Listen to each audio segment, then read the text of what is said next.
Welcome to all our viewers around the world. Each time we'll be bringing you compelling and inspiring profiles. Each and every storyteller gets us closer to people who have the power to bring in change and make a difference. We'll be bringing you the full story behind the name. This is Story of Success with me, Rania Elizabi. Today we have Dr. Wagih Boctor. He's one of the most recognized coaches around the world, being the driving force behind many UN health projects in Asia and back home. Starting his career studying medicine, now he's one of the most recognized coaches around the world. A turning point that took him to new heights. We'll get closer to know how he managed to make this twist.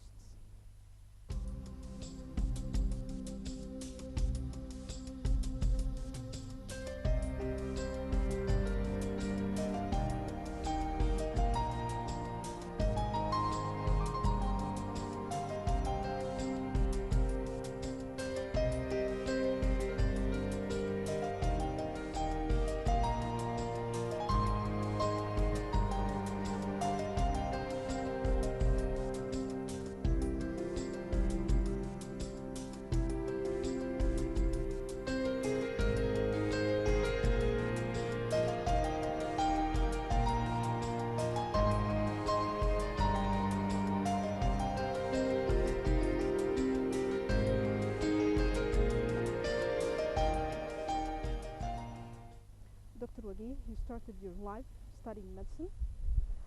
Then you turned to be one of the world's most recognized coaches. How did you manage to do that?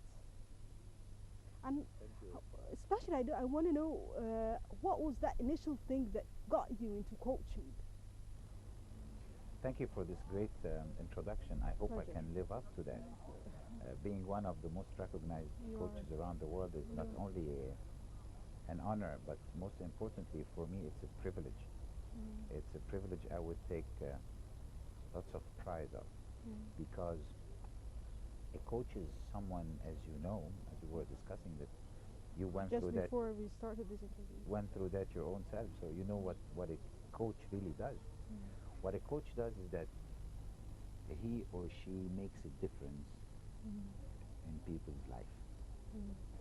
And every time I'm able to make a difference in someone's life, I reach a new height in my career. So if this happens every time I coach someone, and this is every minute I talk to someone, so every minute I get this constant self-satisfaction of making a difference in someone's life. Now, how did I reach that? To answer your question, I think what it takes is only passion. One needs to be... Then you were pursuing your passion. Absolutely. And it's not something that you think about. It's that interest that you have. It's that passion that you have for the other individual in front of you. Individual, single or plural, one or many. If you're passionate about communicating something to that person, if you're passionate about developing a specific skill in that person, and watching the development before your eyes happening, what bigger satisfaction than that can you expect? How did it feel seeing your efforts being paid off? It feels great. And every time someone comes and tells you after a coaching session or a training program, someone comes and says, "You changed my life." This makes you feel, I don't know, I can't describe that. But every time someone tells me that, it changes my own life. Then starting your career as a coach, tell us a little bit more about this. In the beginning of my career, my career is very different, I would say.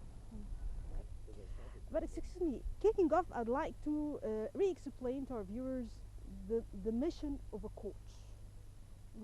We're explaining the difference between being a trainer and a coach. I think it's very important. It's a crucial point, because few people can appreciate the difference between a trainer and a coach. A trainer is someone who teaches you something theoretical. It's a lecture. It's information that's being communicated. A coach does that but does not stop at that point. Mm. A coach goes beyond that by showing you how to develop a specific skill that is related to the theory. So a trainer deals with the theory, a coach deals with the theory and the practice. Once again, it's science and application. Thank you. Okay, you've been nominated to join the UN projects for the WHO in Asia, launching many programs there. Tell us a little bit more about these programs.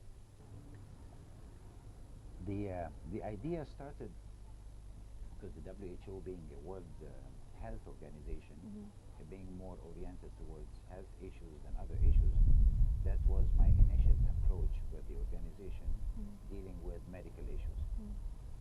Quickly, this medical interest, I don't want to say changed, because it did not change, but what happened is that... Let's put some history here. That was in the year that was around the 80s, I think. No, my original approach with the WHO was in the year 2000, 99, 2000. I was on my return from the States.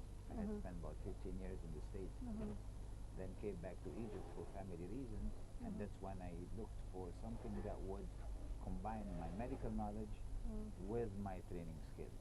And the WHO was for me the very rich grounds to practice that, to practice both passions. And many people ask me, what's the relationship? Well, there is a very strong one. The relationship between medical practice and communication is that communication deals with humans.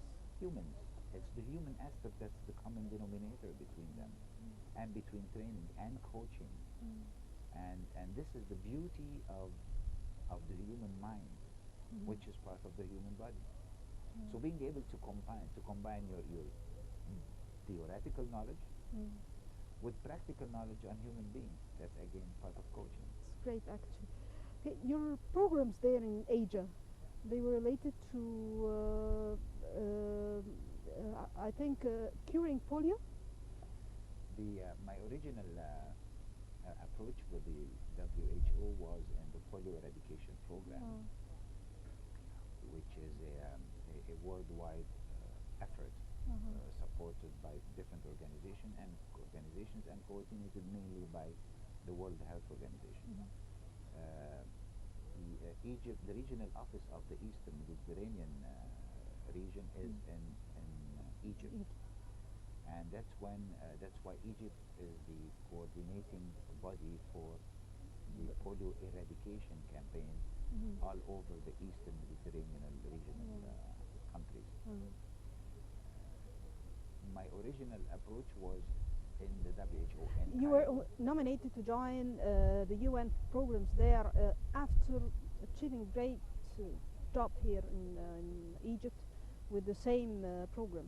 I was the communication officer for polio eradication in Cairo, and we designed a social mobilization campaign that was proven to be very successful, and we were able.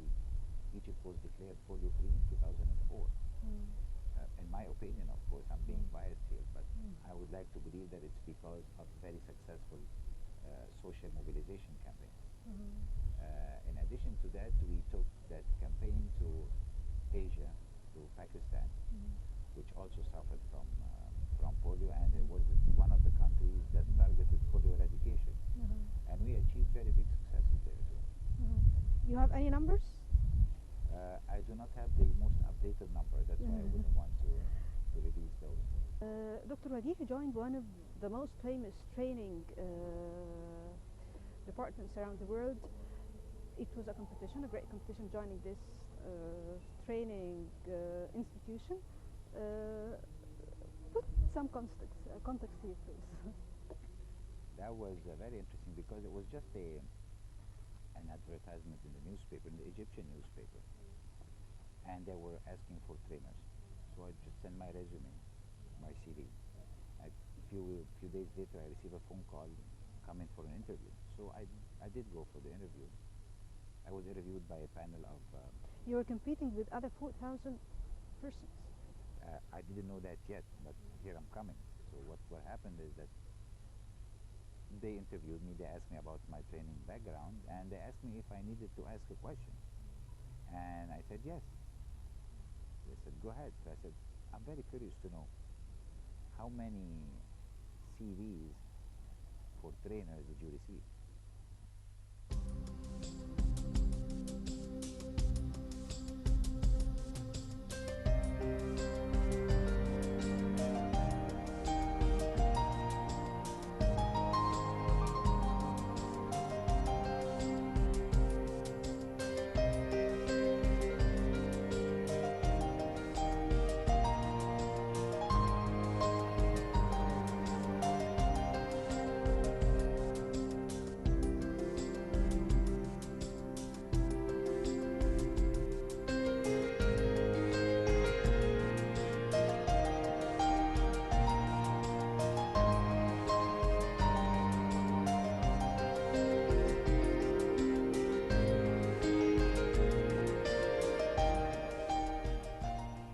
Drowning your curiosity, I'm curious about your motives. What is it that thing that drives you?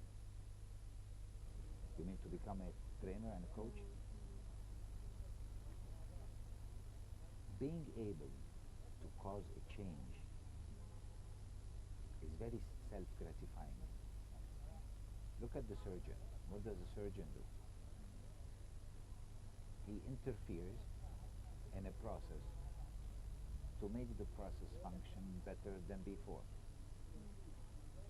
That's a surgeon. What does a car mechanic do? He interferes in a process to make it function better than before. Same thing applies to all professions. What does a trainer coach do? He interferes in the process to make it function better than before. Correct me if I'm wrong. It's not about only speaking, it's about the motives, the will, the production, and how it's being reflected through your speech. It's not about talking, it's about the act and the talk. Of course, it's a combination of the content and the delivery. Now, studies show that the content represents only 7% of the impact of the message. The delivery represents 93% of the impact. In other words, I can tell you anything that doesn't make any sense, but as long as I'm delivering it the right way, it will have a major impact on you. And that's where it becomes dangerous. The exact opposite. I can tell you something extremely important and have no impact on you because my delivery was poor. And this is why there's a very famous say that says, it's not what you say, it's how you say it. And that's what I chose to write on the back of my business card. It's not what you say, it's how you say it. But I don't agree with you at that point, especially because I think many people, if they don't come up to the words, if they are not